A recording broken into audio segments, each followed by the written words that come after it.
bienvenidos a una de las historias más grandiosas jamás contadas. Hoy iniciamos el viaje del Éxodo, la épica liberación de un pueblo cautivo liderada por Moisés. Egipto era una potencia mundial, pero su gloria se construía sobre el sufrimiento. El faraón, temiendo el crecimiento de los hebreos, ordenó una crueldad inimaginable. En este clima de miedo nació un niño. Durante 3 meses, su madre lo ocultó, desafiando el decreto de muerte que pesaba sobre todos los recién nacidos varones. Cuando ya no pudo ocultarlo más, lo confió a las aguas del Nilo. Una cesta de mimbre se convirtió en el vehículo de la esperanza en medio de la corriente. La providencia guió la cesta hasta las manos de la hija del faraón. Ella tuvo compasión del niño llorando y decidió criarlo como su propio hijo. Moisés fue educado en toda la sabiduría de los egipcios. Tenía poder, riqueza y un futuro brillante, pero nunca olvidó quién era realmente. Un día, al ver la injusticia con sus propios ojos, Moisés intervino. En un momento de furia, mató al opresor, marcando el fin de su vida en el palacio. Convertido en un fugitivo, Moisés huyó hacia las tierras de Madián. El príncipe de Egipto se transformó en un extranjero en una tierra lejana. Su carácter protector no cambió. En Madián, defendió a las hijas de un sacerdote local, lo que le abrió las puertas de un nuevo hogar y una nueva vida. Pasaron 40 años. Moisés, el hombre que una vez pudo ser faraón, ahora era un simple pastor de ovejas, caminando por el silencio del desierto.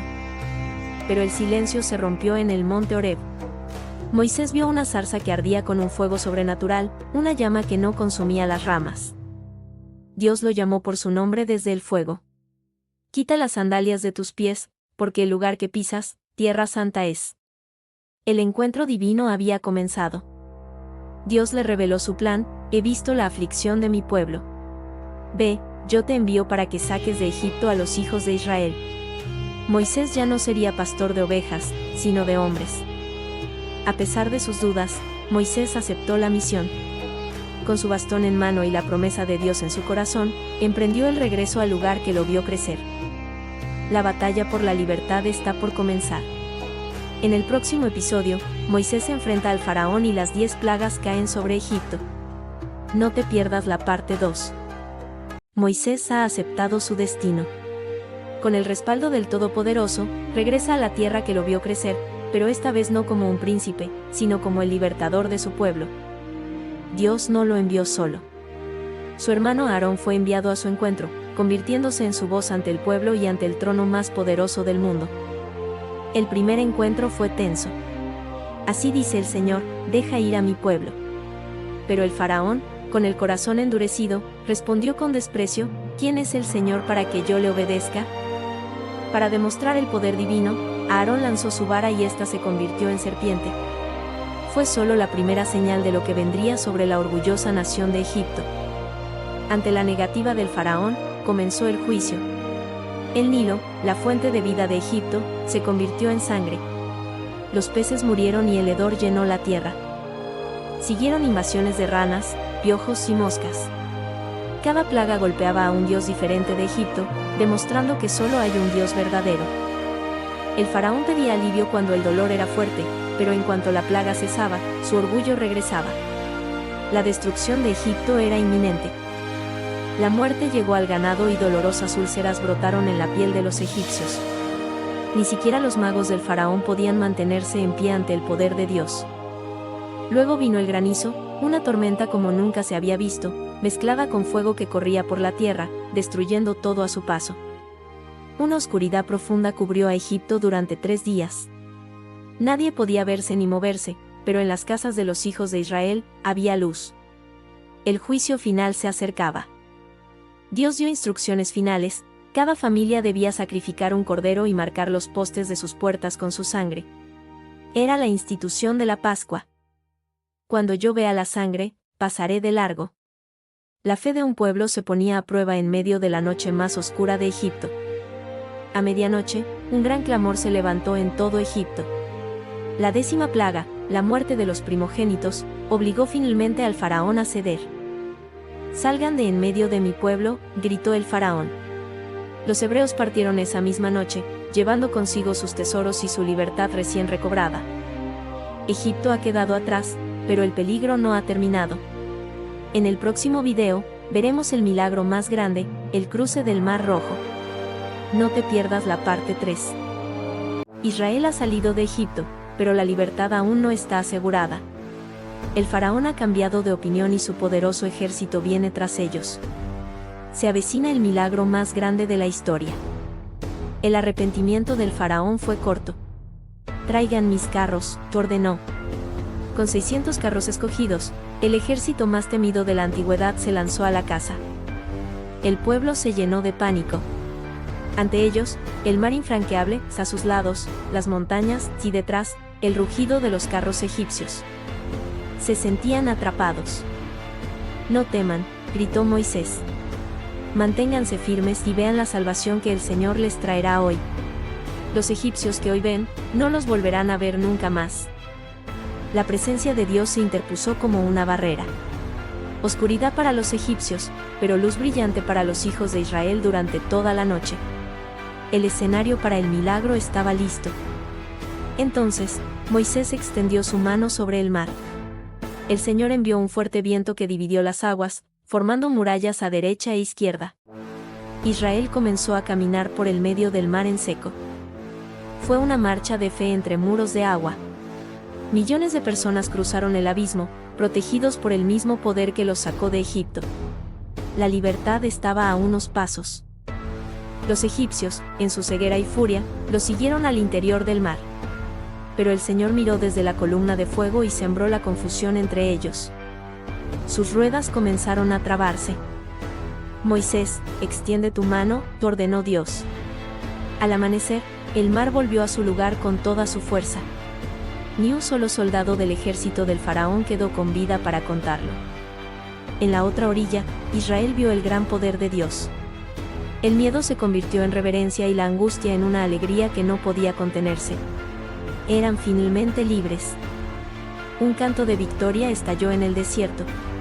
El Señor es mi fortaleza y mi cántico, y Él ha sido mi salvación. Las palabras de agradecimiento resonaron entre las rocas. Miriam y todas las mujeres se unieron con danzas y panderos.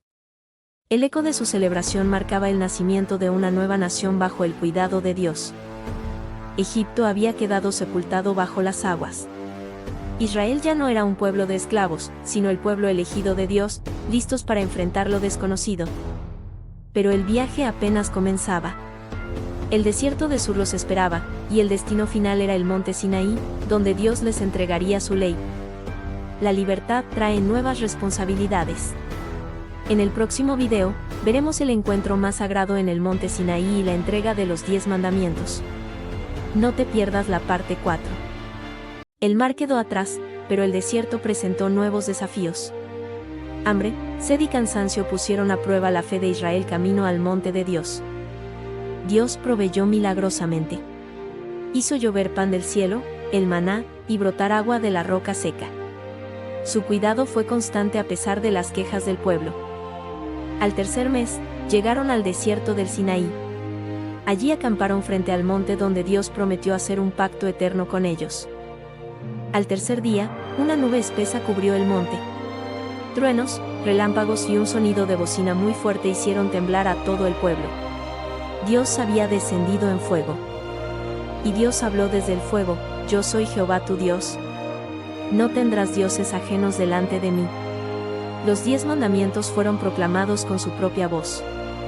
El pueblo, aterrorizado, pidió que Moisés fuera el intermediario.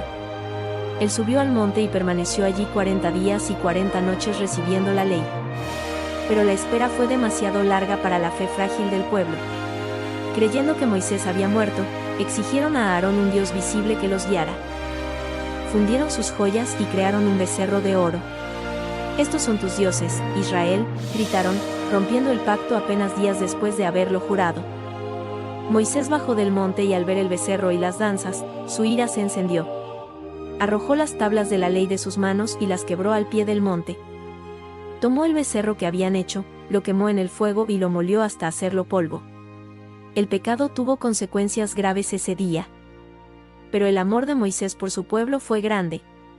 Volvió a subir al Señor y rogó: Te ruego que perdone su pecado, y si no, bórrame de tu libro.